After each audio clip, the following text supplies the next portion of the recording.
नमस्कार, बहुत स्वागत है आपका भारत एक्सप्रेस पर। मैं हूं आपके साथ संगम राय और आप देख रहे हैं हमारा खास शो गुनहगार। आज की 3 बड़ी स्टोरी सिर्फ क्राइम की नहीं बल्कि उस सोच की भी है जो इंसान को हैवान बना देती है। कहीं प्यार के नाम पर भरोसे का कत्ल हुआ, कहीं सिस्टम को फर्जी दस्तावेजों के सहारे चूना लगाने वाला पूरा गिरोह बेनकाब हुआ, तो कहीं पाकिस्तान में बैठे गैंगस्टर शहजाद भट्टी के नेटवर्क पर महाराष्ट्र एटीएस ने बड़ा प्रहार किया है। आज गुनहगार में हम बात करेंगे इन 3 बड़ी और चौंकाने वाली रिपोर्टों की और जानेंगे कि कैसे रिश्तों की आड़ में एक खौफनाक साजिश को अंजाम दिया गया, जिसमें पहली स्टोरी मुंबई से है, जहां प्यार की आड़ में रची गई एक खौफनाक साजिश ने हर किसी को हैरान कर दिया। इसके बाद दिखाएंगे इंदौर विकास प्राधिकरण की फर्जी एनओसी बनाकर नक्शे पास कराने वाले गिरोह का पूरा खेल। और तीसरी बड़ी स्टोरी पाकिस्तान से, जहां पाकिस्तान में बैठे गैंगस्टर शहजाद भट्टी के नेटवर्क पर महाराष्ट्र एटीएस ने बड़ा प्रहार किया है। 111 लोगों से पूछताछ के साथ जांच एजेंसियां इस पूरे नेटवर्क की परत दर परत पड़ताल कर रही हैं। लेकिन सबसे बड़ी बात और सबसे पहले करेंगे मुंबई की, जहां सिया केतन कांड जैसी एक और सनसनीखेज वारदात ने पूरे शहर को झकझोर कर रख दिया। देखिए गुनहगार में हमारी खास रिपोर्ट।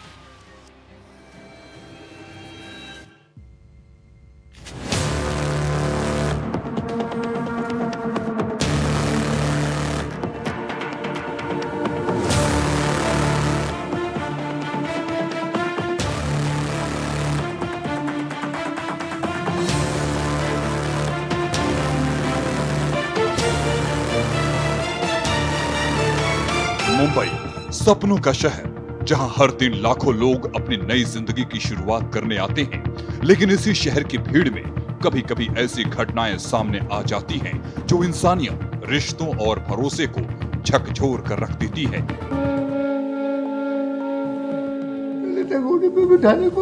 बिठाना पड़ा अर्थी पे।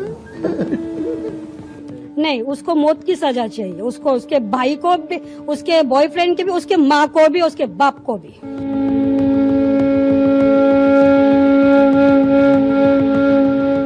देश की आर्थिक राजधानी, जिसे सबसे सुरक्षित शहर भी माना जाता है, लेकिन अब इसी शहर में ऐसी घटनाएं हो रही हैं जो रिश्तों को तार तार कर रहा है, जो लोगों का विश्वास खत्म कर रहा है। जिस तरीके से एक प्रेमी अपने प्रेमिका को मौत के घाट उतारता है, उसके बाद रिश्तों के नाम पर, विश्वास के नाम पर कई सवाल खड़े होते हैं। एक ऐसी ही दर्दनाक घटना ने मुंबई को हिला दिया है, जहां एक नाबालिग लड़की की जिंदगी एक पल में खत्म हो गई और उसके बाद सामने आई कहानी ने हर किसी को सोचने पर मजबूर कर दिया। कहते हैं कि रिश्ते भरोसे से बनते हैं, लेकिन जब उसी भरोसे के पीछे धोखा, गुस्सा और हिंसा छिप जाए तो इसके नतीजे बेहद खतरनाक हो सकते हैं। मुंबई के कांदिवली पूर्व इलाके से सामने आया ये मामला कुछ ऐसा ही है जिसने लोगों के बीच चिंता और आक्रोश पैदा कर दिया है। यहाँ एक शख्स ने अपनी नाबालिग गर्लफ्रेंड को पहाड़ी से धक्का दे दिया। एक मासूम उम्र की लड़की जिसने भी अपनी जिंदगी के कई सपने पूरे करने थे, वो एक ऐसी घटना का शिकार हो गई जिसने उसके परिवार की दुनिया उजाड़ दी। कांदिवली के दामू नगर में हुई इस घटना ने लोगों को दहला कर रख दिया है। पूरे इलाके में सन्नाटा है। परिवार वाले इंसाफ की मांग कर रहे हैं, लेकिन सवाल ये उठता है कि आखिरकार पुलिस इस पूरे मामले में क्या कुछ कार्रवाई करती है। पहाड़ी इलाके में हुई इस घटना में लड़की की मौत हो गई। घटना सामने आने के बाद इलाके में हड़कंप मच गया। लोगों को यकीन करना मुश्किल था कि एक ऐसी जगह जहां लोग सामान्य रूप से आते जाते हैं, वहां इतनी गंभीर वारदात हो सकती है। घटना मेरी बहन के साथ, अभी वो लड़का था, वो आरोपी का नाम सूरज वाघमारे। क्या करता था? वो ऐसे नॉर्मल जॉब करता है कहीं। ये आपकी बहन के साथ क्या करता था? अरे बहन के साथ अभी वो उसका कुछ रिलेशनशिप था, लेकिन उसने उसको डाइवर्ट कर दिया था, उसका माइंड को। वो जहाँ बुलाता था वहाँ जाती थी बेचारी। अगर नहीं जाता तो बोलती थी कि भाई मैं जहर खा लूँगा, मैं ये कर लूँगा, मैं वो कर लूँगा, तो बहन को जाना पड़ता था। ये केस हमने देख के एक बार हमने FIR डाली यहाँ पे कॉपी, लेकिन हमने फिर क्या किया, ये लड़के की जिंदगी ना खराब हो, छोड़ो जाने दो, ये मैटर खत्म किया। लेकिन अभी आने वाले समय में ये इसने ऐसा कांड किया, उसका गला काट के उसको मार डाला। क्या ठीक है, प्रशासन से क्या मांग करते हैं? प्रशासन से हमें आप लोग न्याय घर पे चाहिए। भी गए थे लड़की के? हाँ जी, हम आरोपी गए के थे, घर पे भी गए थे? आरोपी के घर पे गए थे। उससे हमने सारी बातें बोली कि बेटा ऐसा नहीं करना, अगर कोई तकलीफ है तो आप बताइए, हम उसको सॉल्व करेंगे। लेकिन उसने हमारी बातों को नहीं सुना और वो क्या बताया उसने, क्या बोला उसने? कुछ नहीं, उसका कुछ नहीं, उसको डायरेक्ट यही है कि हम जो करेंगे अपने हिसाब से करेंगे। उसके अंदर डर नहीं है, कुछ प्रशासन का डर नहीं है। उसने बताया था कि लड़की उसके पास है या हाँ, उसने ये भी नहीं बताया कि लड़की उसके पास है। कौन कौन थे उस समय उसके घर वाले? उनके घर वालों में उसका एक भाई था और एक ये था, लड़का था जी। प्रशासन से क्या मांग करते हैं आप? प्रशासन से हमें न्याय चाहिए। हाँ जी, जैसे हमारे बेटी को किया गया है वैसे हम इनको चाहते हैं। इनको फांसी की सजा होनी चाहिए, कल का कल, परसों का परसों, आज का आज, हो सके तो आज कर दो।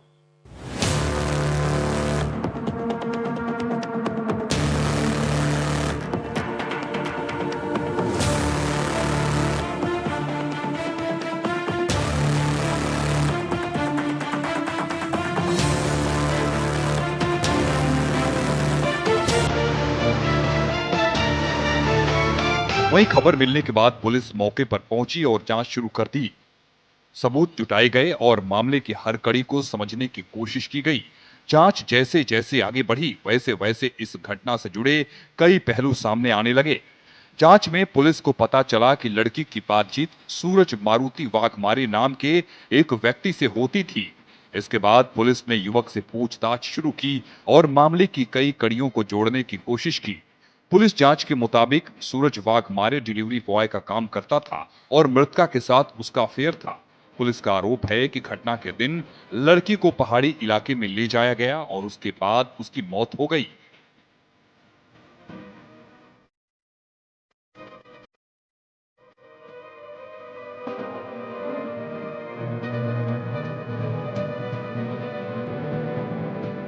वहीं इस मामले का खुलासा करते हुए पुलिस ने आरोपी युवक को गिरफ्तार कर लिया है। रिपोर्ट के मुताबिक वारदात वाले दिन मानसून की भारी बारिश और पहाड़ी इलाके के सन्नाटे का फायदा उठाते हुए आरोपी ने लड़की को दामूनगर बुलाया था।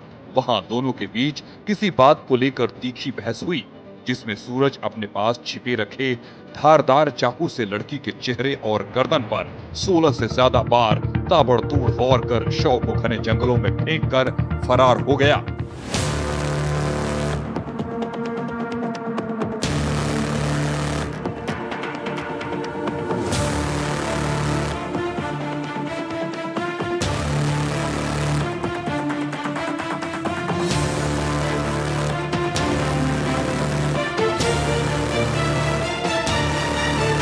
बता दें, बीते कुछ दिनों पहले सामने आए सिया केतन मामले ने पूरे देश का ध्यान खींचा था। इस घटना ने लोगों को ये सोचने पर मजबूर कर दिया था कि आखिर प्यार और भरोसे के नाम पर रिश्ते कब और कैसे खतरनाक मोड़ ले लेते हैं। अब मुंबई से सामने आया एक और मामला लोगों को उसी दर्दनाक याद की तरफ ले जा रहा है, जहां एक नाबालिग लड़की की मौत ने पूरे इलाके को झकझोर कर रख दिया है। सिया केतन मामले की तरह इस घटना में भी सबसे ज्यादा चर्चा उस भरोसे की हो रही है जो किसी रिश्ते की सबसे बड़ी नींव माना जाता है। परिवार अपने बच्चों के रिश्तों को लेकर भरोसा करता है, लेकिन जब उसी रिश्ते से जुड़ी कोई दर्दनाक घटना सामने आती है तो कई सवाल खड़े हो जाते हैं। एक नाबालिग की जिंदगी खत्म होना सिर्फ एक आंकड़ा नहीं है, इसके पीछे एक परिवार की उम्मीदें होती हैं, माता पिता के सपने होते हैं और उस बच्चे की अपनी पूरी एक दुनिया होती है। और जब ऐसी कोई घटना होती है तो उसका दर्द केवल एक घर तक सीमित नहीं रहता, बल्कि पूरे समाज पर पड़ता है। अब पुलिस की जांच इस घटना की पूरी सच्चाई सामने लाने में जुटी है। हर सबूत, हर जानकारी और हर पहलू को ध्यान में रखकर आगे की कार्रवाई की जा रही है। पीड़ित परिवार को न्याय मिलने की उम्मीद है और समाज ये चाहता है कि ऐसी घटनाओं पर रोक लगाने के लिए ठोस कदम उठाए जाएं। ये कहानी सिर्फ एक घटना की कहानी नहीं है, बल्कि एक भरोसे के टूटने, एक जिंदगी के खत्म होने और समाज के सामने खड़े हुए एक बड़े सवाल की कहानी है। एक ऐसी घटना जिसने एक बार फिर बता दिया कि रिश्तों में प्यार के साथ साथ सम्मान और जिम्मेदारी का होना कितना जरूरी है। Bureau report, Bharat express.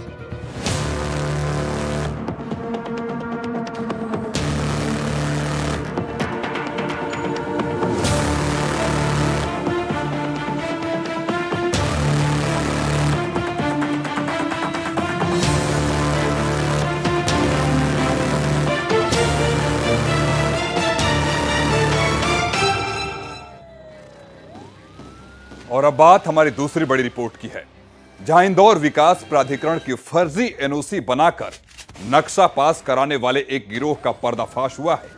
फर्जी दस्तावेजों के सहारे सरकारी प्रक्रिया को चकमा देने वाले इस नेटवर्क पर अब जांच एजेंसियों की नजर है। आखिर कैसे तैयार किए जा रहे थे फर्जी कागज और कौन कौन लोग इस पूरे खेल में शामिल थे और कैसे हुआ इस पूरे मामले का खुलासा, हमारी खास रिपोर्ट देखिए।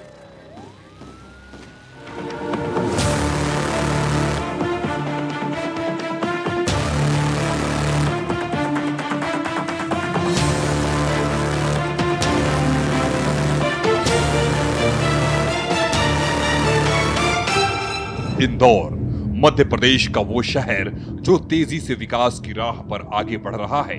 नई कॉलोनियां, बड़े प्रोजेक्ट और लगातार बढ़ती शहरी विकास इस शहर की पहचान बन चुके हैं। लेकिन इसी विकास की रफ्तार के बीच कुछ लोग नियमों को ताक पर रखकर सरकार को धोखा देने की कोशिश करते हैं। ऐसा ही एक मामला सामने आया है जिसने सरकारी दस्तावेजों की सुरक्षा और निर्माण अनुमति प्रक्रिया पर गंभीर सवाल खड़े कर दिए हैं। इंदौर विकास प्राधिकरण की फर्जी एनओसी बनाकर नक्शा पास कराने वाले एक गिरोह का पुलिस ने पर्दाफाश किया है। आरोप है कि ये गिरोह फर्जी दस्तावेज तैयार कर सरकारी परमिशन प्रोसेस को प्रभावित करने की कोशिश कर रहा था। मामले में 3 आरोपियों को गिरफ्तार किया गया है और अब जांच एजेंसियां इस पूरे नेटवर्क की गहराई से पड़ताल कर रही हैं।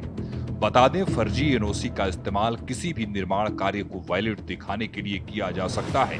ऐसे दस्तावेज अगर गलत तरीके से तैयार कर दिए जाएं, तो इससे न सिर्फ सरकारी सिस्टम को नुकसान पहुंचता है, बल्कि आम लोगों के लिए भी बड़ी परेशानी खड़ी हो सकती है। जांच में सामने आया है कि कुछ लोगों ने नियमों को दरकिनार करने के लिए फर्जी दस्तावेजों का सहारा लिया और इन दस्तावेजों के जरिए नक्शा पास कराने की कोशिश की।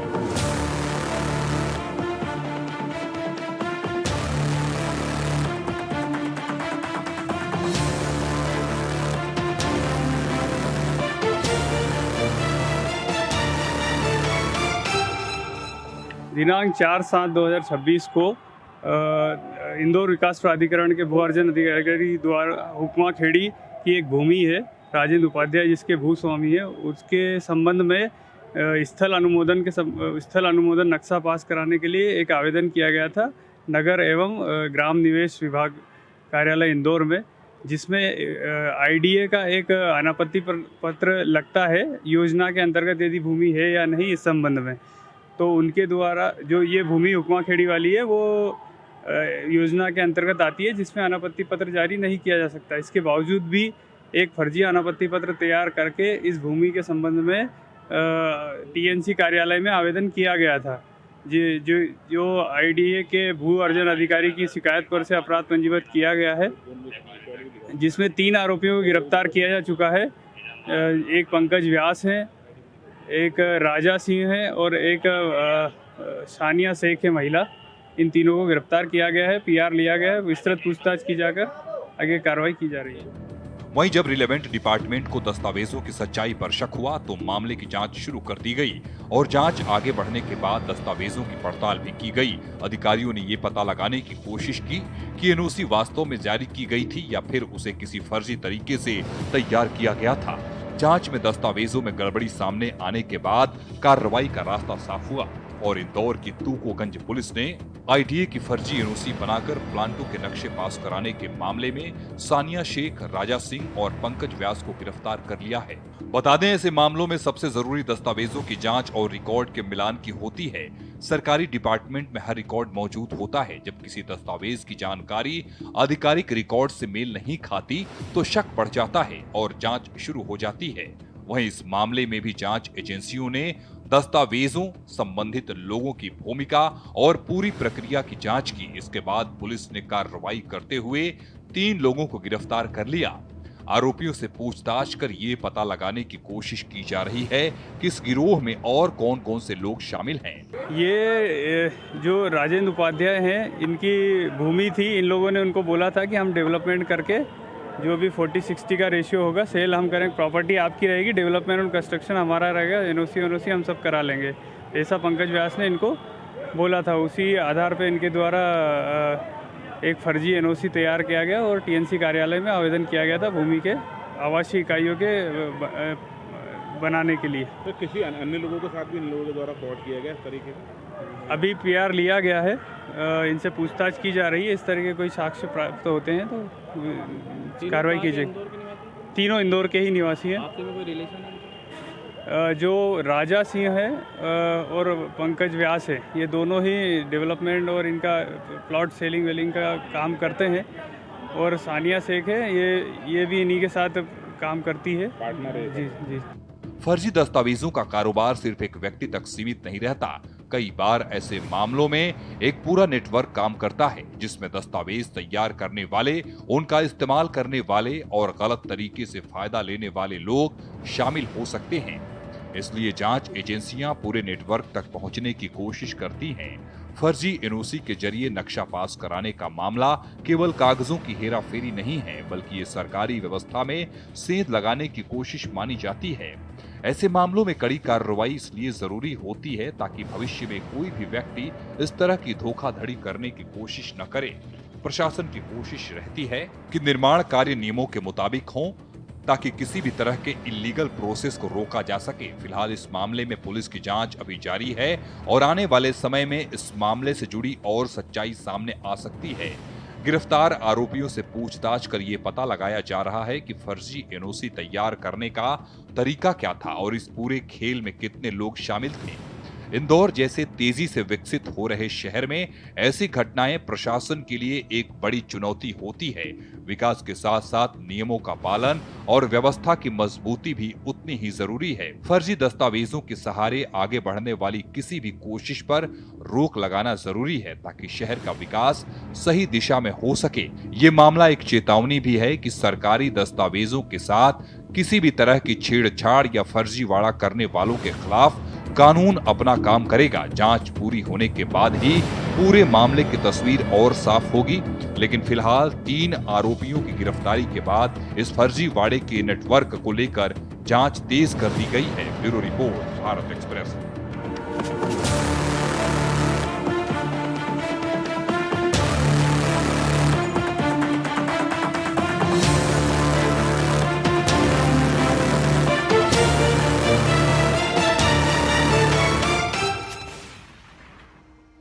पाकिस्तानी गैंगस्टर शहजाद भट्टी के नेटवर्क पर महाराष्ट्र एटीएस का बड़ा एक्शन सामने आया है।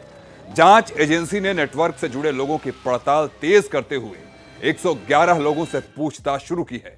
एटीएस अब पूरे नेटवर्क और उससे जुड़े कनेक्शनों की जानकारी जुटा रही है। हमारी एक खास रिपोर्ट देखिए।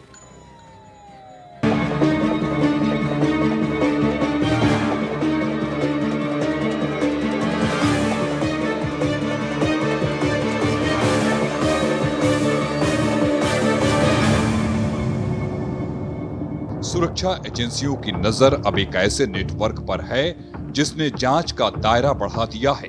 पाकिस्तान से जुड़े गैंगस्टर शहजाद भट्टी के नेटवर्क को लेकर महाराष्ट्र एटीएस ने कार्रवाई तेज कर दी है। जांच एजेंसी इस पूरे मामले में कई संदिग्ध कड़ियों को जोड़ने की कोशिश कर रही है और इस मामले में 111 लोगों से पूछताछ शुरू की गई है।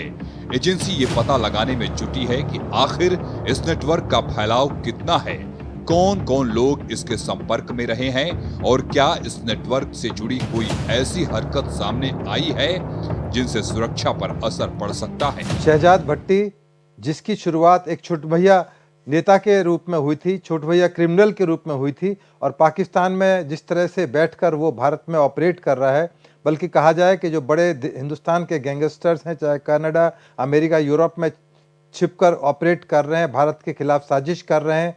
अभी हाल के अंदर ऑपरेशन हार्डबॉल के अंदर उन तमाम इंडियन गैंगस्टर्स के ऊपर अमेरिकन गवर्नमेंट ने बहुत बड़ी चार्जशीट पेश की है और काफ़ी क्रिमिनल्स को अरेस्ट भी किया गया है। वो तमाम निशाने पर हैं, परंतु पाकिस्तान में बैठा ये क्रिमिनल और आतंकवादी शहजाद भट्टी किस तरह से इंडिया में ऑपरेट कर रहा है, ये भारत सरकार के लिए चुनौती और चिंता का विषय है। परंतु ऐसी स्थिति नहीं है कि उसको डील नहीं किया जा सकता। बहुत सारे ऐसे तरीके हैं कि उसके द्वारा उसको हिंदुस्तान में उसको कट ऑफ किया जा सकता है, क्योंकि उसमें जिस तरह से वो डिजिटल वर्ल्ड का इस्तेमाल कर रहा है, अपने रिक्रूट्स डिजिटल के थ्रू भर्ती कर रहा है, अपने जितने भी स्लीपर सेल्स है वो इंडिया में जगह जगह उसके लिए काम कर रहे हैं, उसको फाइनेंशियल सपोर्ट कर रहे हैं तमाम जो इंडिया में बैठे हुए छोटे कुकरमुत्ते हैं। तो उनको डील करने के लिए भारत सरकार के पास पर्याप्त कानून है और पर्याप्त संसाधन है। बता दें, एटीएस को शक है कि पाकिस्तानी गैंगस्टर शहजाद भट्टी सोशल मीडिया के जरिए युवाओं को एंटी नेशनल हरकत के लिए उकसाने की कोशिश कर रहा था। फिलहाल हमारे खास कार्यक्रम गुनहगार में इतना ही। देश और दुनिया के तमाम खबरों के लिए बने रहिए भारत एक्सप्रेस के साथ। Stay safe, stay alert.